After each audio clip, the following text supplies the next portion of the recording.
Canada's largest welfare recipient, the Queen. I don't know how much Canada spends on the monarchy per year, but because her wealth is incalculable, like she controls the world, really. I do understand the Canadian history pertaining to the Queen, but should we necessarily have to pay that much? I mean, just to say we know her. And, Will and Kate, lovely couple, but I think they should pay for their own vacations. And the reason why I say Canada needs to get out of the monarchy is, well, we don't need it. Why we're an independent country and we can stand on our own. We have stood on our own. The Queen stays out of our business for the most part, but we need to get rid of the Queen. Why? The cost. Like, as a taxpayer, okay, I don't get where, what benefit we get from paying her all this money. And I get it that we could not get rid of her overnight because our money has the Queen on it. You'd have to phase that out over a series of years, maybe 10 years, 20 years, who cares, as long as the process starts, right? Cut and dry, well, then your country has to revamp so many things overnight, so anything with the title royal, like the Royal Canadian Military, that type of thing may have to change.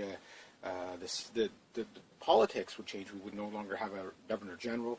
But it doesn't mean we can't maintain that type of parliament if we get rid of the Queen. Like, there's no law saying that if you get rid of the Queen, you can't use any of the, any of that kind of establishment. And even at that, for example, the Senate, during the last election, they're like, get rid of the Senate. Get rid of them. Get rid of them all.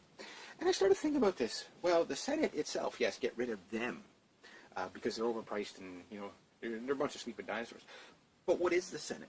Well, going to the Majesty the Queen, what happens is she tells the Governor General, okay, you can resume Parliament. You can get Parliament going.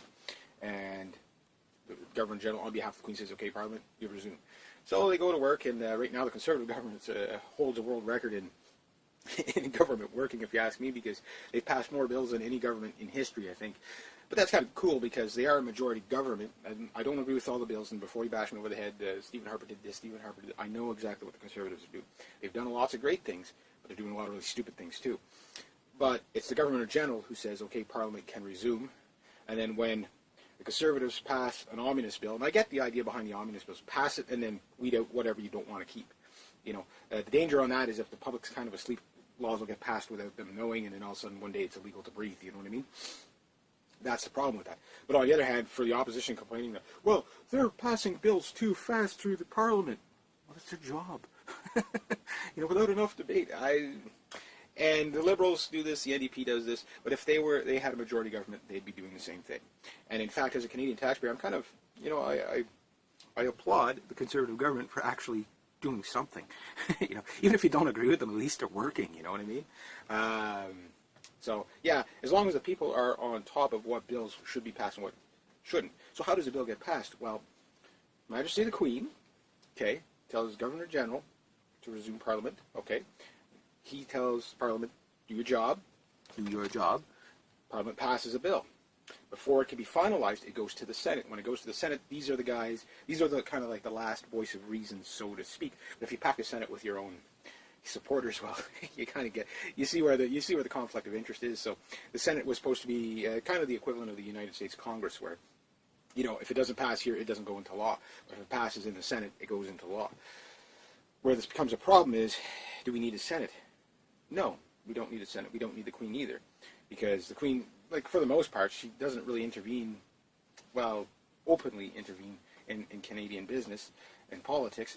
She leaves us alone for the most part, but there's other agendas there too. So what are we paying for? And the Governor General, well, if we don't really need it, do we really need a Governor General position or something? Because you do need somebody to say, okay, well, Parliament should resume. So, so there's details to be worked out there. And look at it this way: the Governor General is technically Stephen Harper's boss, and basically all those people, we are their boss.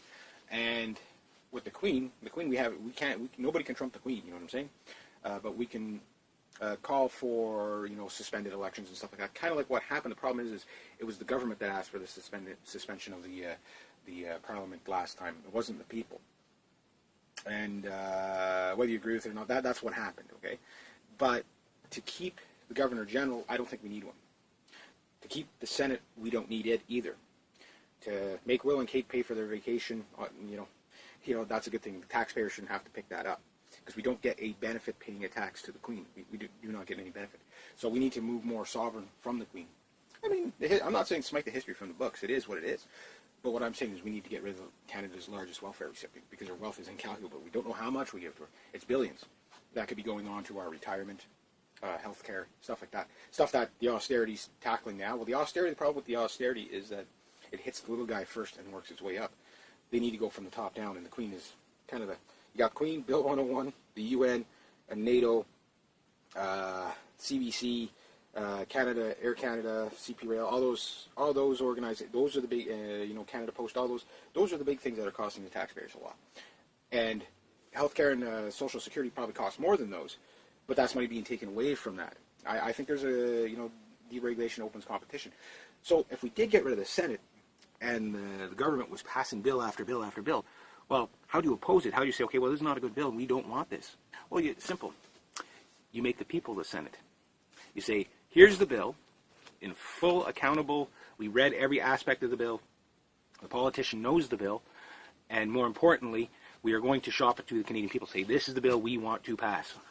And the people say, okay, we're going to have a referendum at XYZ time on maybe 20 different bills. It will slow down the process, make no mistake, but the people get what they want. We vote on it. Majority rules, 60%, 80%, whatever's deemed by the people the best. So basically, in the United States, they could do the same thing. Here in Canada, we should do that. And that way, what happens is Canadians end up getting a government that works for them, not the other way around. And the government actually starts to fear the people because it's like they have the final say. But in order to have this final say, we need to make some drastic changes. Starting right at the very, very, very, very top. I got nothing against the Queen. Well, actually, I kind of do. She's costing me money. It's costing me a lot of money, amongst other things. But conspiracy theories aside and all that about the Queen, just from a taxpayer point of view, there's no benefit. I cannot see what benefit Canada gets by paying for the monarchy. So, in that sense, if people from Will and Kate want to come visit, I welcome you, but pay for your own vacation.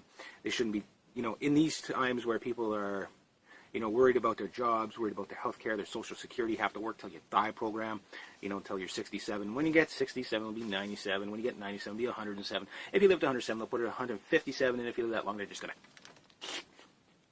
because they don't want to pay you. So, you know what that means. No pain. So anyway, that's why we should get rid of the Queen. Money-wise, I understand the complication of getting rid of the Queen because our entire system is built on that system. So how do you do it? Well, you're starting to see it in the money. What we need to do with our money is put only like Canadian icons and Canadian politicians and Canadian, inspirational people from Canada on your money, on Canadian money. And you can do this in any country. And all of it will pertain to is history and sovereignty of Canada. And if you put that on your money, not only do people learn about the country, but it promotes a very strong pro-Canadian culture. And I know the multiculturalism thing will play into this, and that's why they won't want to do something like this. But you have to be pro-Canada. You have to draw a line in the sand somewhere. For me, I'm not against multiculturalism in a sense, but the pushing of it, let's put it to you this way. We push multiculturalism, but yet we don't push unity. Multiculturalism, there is no unity in multiculturalism because everybody's too individual. There's no ideology. There's no, we are together. Everybody gets different rules. That's why that's what the monarchy kind of was, is we're all the same. But we don't need the monarchy. What we need is a Canadianarchy. Yeah, that's what we need. But the complications of, how many things would have to legally change to get rid of the Queen. Again, this wouldn't be an overnight thing. But we could work towards that in a shorter amount of time. And the money saved, again, put it into our health care, our military, our retirement, social programming, infrastructure. The money saved would be like the Queen's wealth. Incalculable. Anyway, rate, subscribe, post to your Facebook, call your MPs, call your MLAs. I'll post some stuff down in the link box there so that you can call them and say, hey, you know what, we need to get, we need to get rid of the Queen. So there we go. Okay, so today I want to talk to you about Canada's largest welfare recipient, the Queen. I don't know how much Canada spends on the monarchy per year, but because her wealth is incalculable, like she controls the world, really. I do understand the Canadian history pertaining to the Queen, but should we necessarily have to pay that much? I mean, just to say we know her. And, you know, Will and Kate, lovely couple, but I think they should pay for their own vacations. And the reason why I say Canada needs to get out of the monarchy is, well, we don't need it. Why we're an independent country and we can stand on our own. We have stood on our own. The Queen stays out of our business for the most part, but we need to get rid of the Queen. Why? The cost. Like, as a taxpayer, okay, I don't get where, you know, what benefit we get from paying her all this money. And I get it that we could not get rid of her overnight because our money has the Queen on it. You'd have to phase that out over a series of years, maybe 10 years, 20 years. Who cares, as long as the process starts, right? Cut and dry, well, then your country has to revamp so many things overnight. So anything with the title royal, like the Royal Canadian Military, that type of thing may have to change. The politics would change. We would no longer have a Governor General. But it doesn't mean we can't maintain that type of parliament if we get rid of the Queen. Like, there's no